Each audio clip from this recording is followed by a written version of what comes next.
اللهم صل على محمد وآل محمد. بسم الله الرحمن الرحيم. اللهم إني أسألك برحمتك التي وسعت كل شيء وبقوتك التي قهرت بها كل شيء وخضع لها كل شيء وذل لها كل شيء وبجبروتك التي غلبت بها كل شيء وبعزتك التي لا يقوم لها شيء وبعظمتك التي ملأت كل شيء وبسلطانك الذي على كل شيء وبوجهك الباقي بعد فناء كل شيء وبأسمائك التي ملأت أركان كل شيء وبعلمك الذي أحاط بكل شيء وبنور وجهك الذي أضاء له كل شيء. يا نور يا قدوس يا أول الأولين ويا آخر الآخرين. اللهم اغفر لي الذنوب التي تهتك العصم. اللهم اغفر لي الذنوب التي تنزل النقم. اللهم اغفر لي الذنوب التي تغير النعم. اللهم اغفر لي الذنوب التي تحبس الدعاء. اللهم اغفر لي الذنوب التي تنزل البلاء. اللهم اغفر لي كل ذنب أذنبته وكل خطيئة أخطأتها. اللهم إني أتقرب إليك بذكري وأستشفع بك إلى نفسي وأسألك بجودي أن تدنيني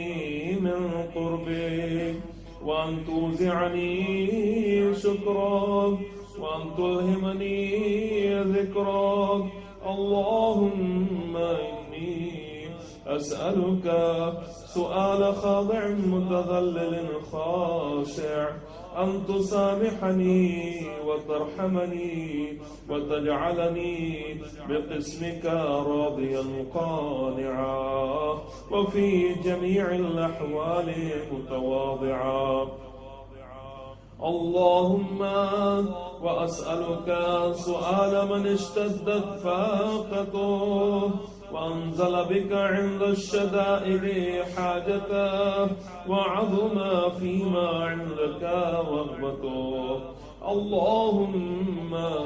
عظم سلطانه وعلى مكانه وخفي مكره وظهر أمره وغلب قهره وجرت قدرته ولا يمكن الفرار من حكومتك. اللهم لا أجد لذنوبي غافرا ولا لقبائحي ساترا ولا لشيء من عملي القبيح بالحسن مبدلا غيرك. لا إله إلا أنت سبحانك وبحمدك ظلمت نفسي وتجرأت بجهلي وسكنت إلى قديم ذكرك لي ومنك علي. اللهم مولاي كم من قبيح سترته، وكم من فادح من البلاء أقلته، وكم من عثار وقيته، وكم من مكروه دفعته، وكم من ثناء جميل لست أهلا له نشرته. اللهم عظم بلائي وأفرط بي سوء حالي، وقصرت بي أعمالي، وقعدت بي أغلالي، وحبسني عن نفعي بعد آمالي، وخدعتني الدنيا بغرورها، ونفسي بخيانتها، ومطالي يا سيدي. فأسألك بعزتك ألا يحجب عنك دعائي سوء عملي وفعالي، ولا تفضحني بخفي ما اطلعت عليه من سري، ولا تعاجلني بالعقوبة على ما عملته في خلواتي من سوء فعلي وإساءتي ودوام تفريطي وجهالتي وكثرة شهواتي وغفلتي. وكن اللهم بعزتك لي في الأحوال كلها رؤوفا، وعلي في جميع الأمور عطوفا. إلهي وربي من لي غيرك أسأله كشف ضري والنظر في أمري. إلهي ومولاي أجريت علي حكما اتبعت فيه هوى نفسي، ولم أحترس فيه من تزيين عدوي، فغرني بما أهوى وأسعده على ذلك القضاء، فتجاوزت بما جرى علي من ذلك بعض حدودك، وخالفت بعض أوامرك، ولك الحجة علي في جميع ذلك، ولا حجة لي فيما جرى علي فيه قضاءك، وألزمني حكمك وبلاؤك. وقد أتيتك يا إلهي بعد تقصيري وإسرافي على نفسي معتذرا نادما منكسرا مستقيلا مستغفرا منيبا مقرا مذعنا معترفا، لا أجد مفرا مما كان مني، ولا مفزعا أتوجه إليه في أمري غير قبولك عذري وإدخالك إياي في سعة من رحمتك. اللهم فاقبل عذري وارحم شدة ضري، وفكني من شد وثاقي. يا رب ارحم ضعف بدني ورقة جلدي ودقة عظمي، يا من بدأ خلقي وذكري وتربيتي وبري وتغذيتي. هبني لابتداء كرمك وسالف برك بي. يا إلهي وسيدي وربي، أتراك معذبي بنارك بعد توحيدك، وبعد من طوى عليه قلبي من معرفتك، ولهج به لساني من ذكرك، واعتقده ضميري من حبك، وبعد صدق اعترافي ودعائي خاضعا لربوبيتك. هيهات أنت أكرم من أن تضيع من ربيته، أو تبعد من أغنيته، أو تشرد من آويته، أو تسلم إلى البلاء من كفيته ورحمته. وليت شعري يا سيدي وإلهي ومولاي أتسلط النار على وجوه خرت لعظمتك ساجدا، وعلى ألسن نطقت بتوحيدك صادقة وبشكرك مادحة، وعلى قلوب اعترفت بإلهيتك محققة، وعلى ضمائر حوت من العلم بك حتى صارت خاشعة، وعلى جوارح سعت إلى أوطان تعبدك طائعة، وأشارت باستغفارك مذعنة. ما هكذا الظن بك ولا أخبرنا بفضلك عنك يا كريم. يا ربي وأنت تعلم ضعفي عن قليل من بلاء الدنيا وعقوباتها وما يجري فيها من المكاره على أهلها، على أن ذلك بلاء ومكروه قليل مكثوف يسير بقاؤه قصير مدته، فكيف احتمالي لبلاء الآخرة وجليل وقوع المكاره فيها، وهو بلاء تطول مدته ويدوم مقامه ولا يخفف عن أهله، لأنه لا يكون إلا عن غضبك وانتقامك وسخطك، وهذا ما لا تقوم له السماوات والأرض. يا سيدي فكيف بي وأنا عبدك الضعيف الذليل الحقير المسكين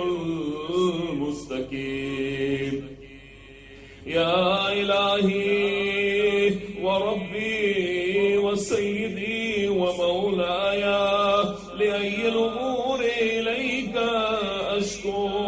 ولما منها ضج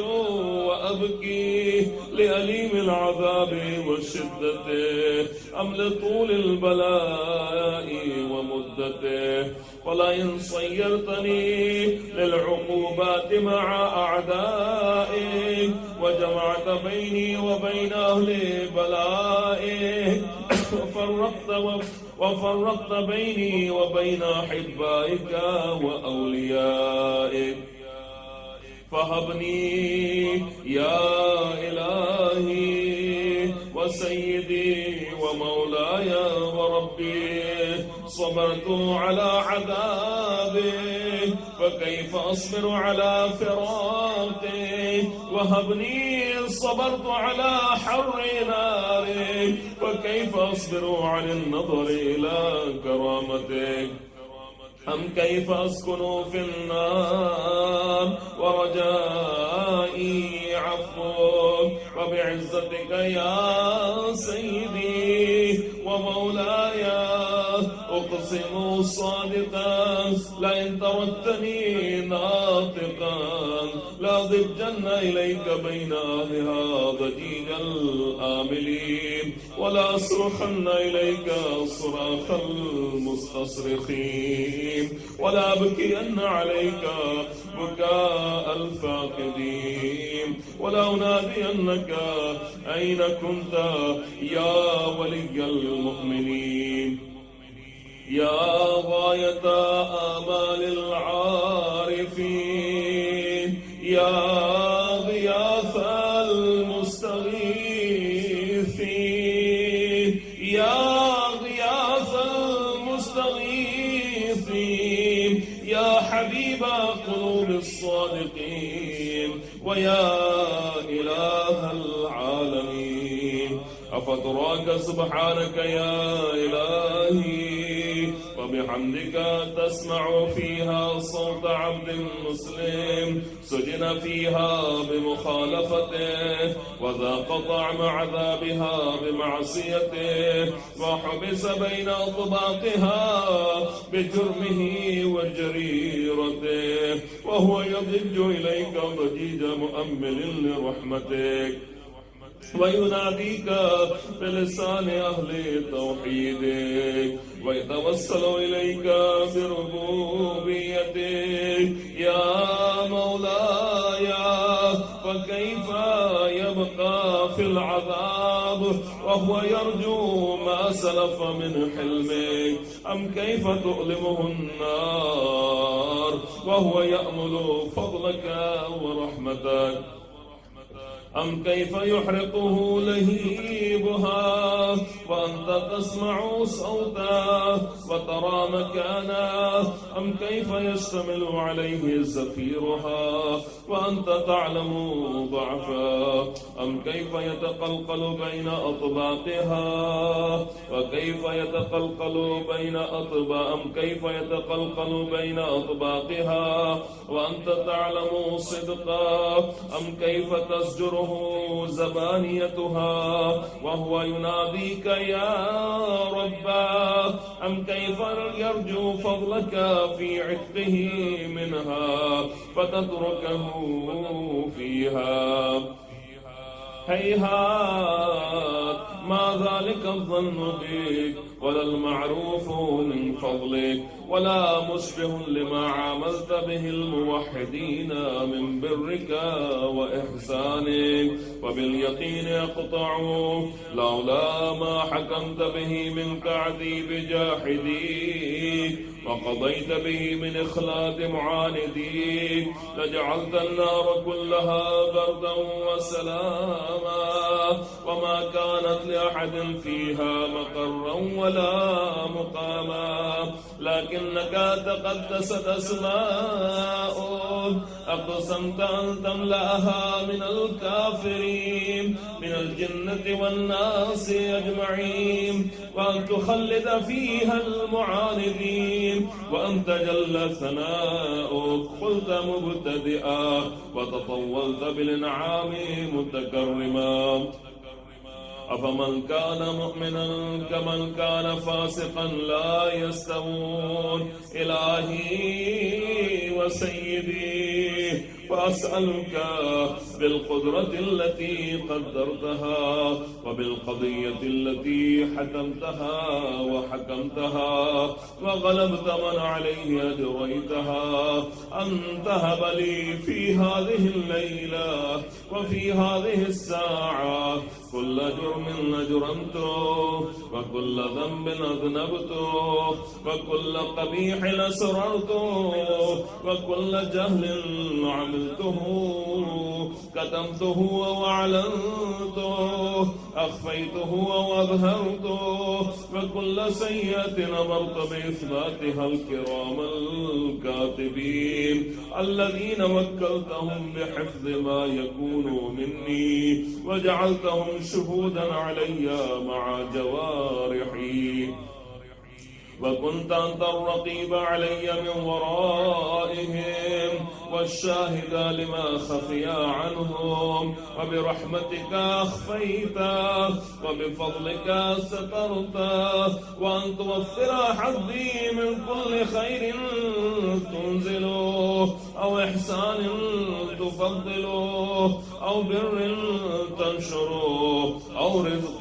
تبسطه أو ذنب تغفره أو خطأ تستره يا ربي يا ربي يا ربي يا ربي يا رب يا إلهي وسيدي ومولاي ومالك رقي يا من بيده ناصيتي يا عليما بضري ومسكنتي يا خبير بفقري وفاقتي يا ربي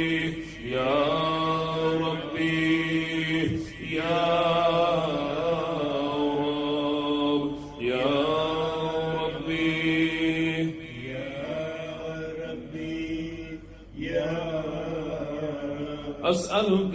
بحقك وقدسك وأعظم صفاتك وأسمائك أن تجعل أوقاتي في الليل والنهار بذكرك معمورة وبخدمتك موصولة وأعمالي عندك مقبولة حتى تكون أعمالي وأورادي كلها وردا واحدا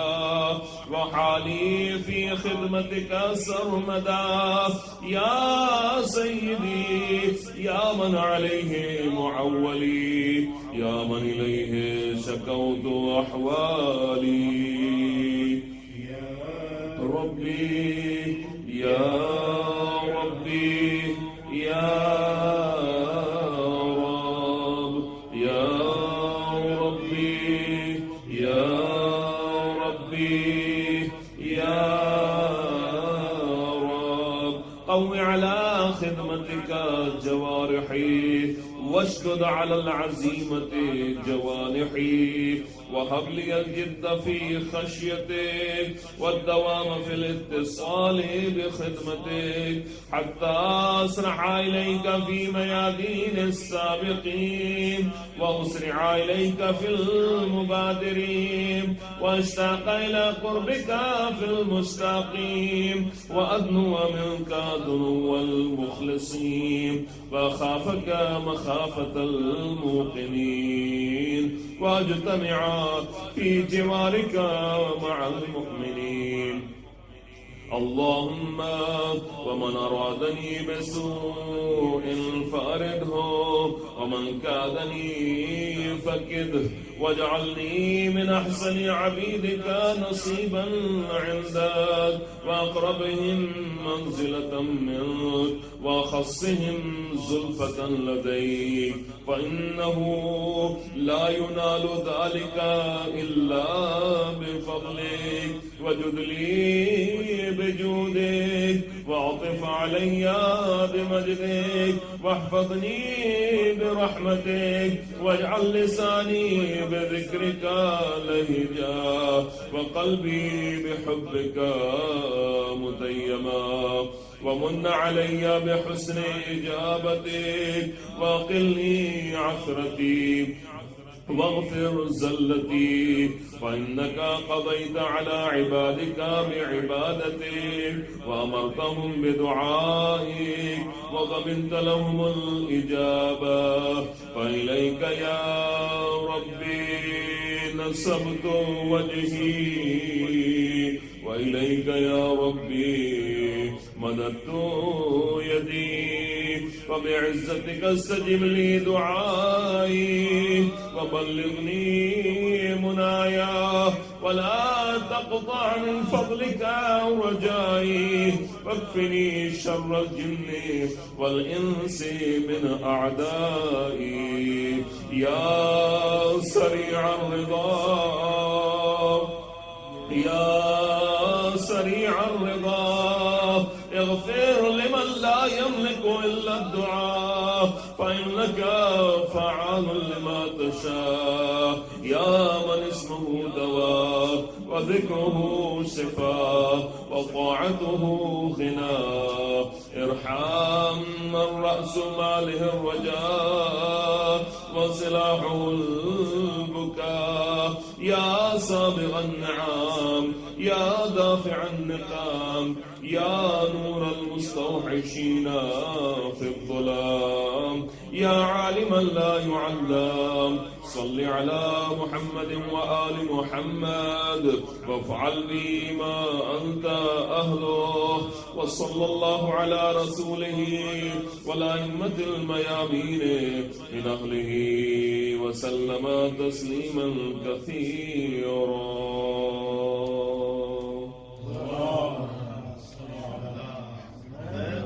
محمد وعجل فرجه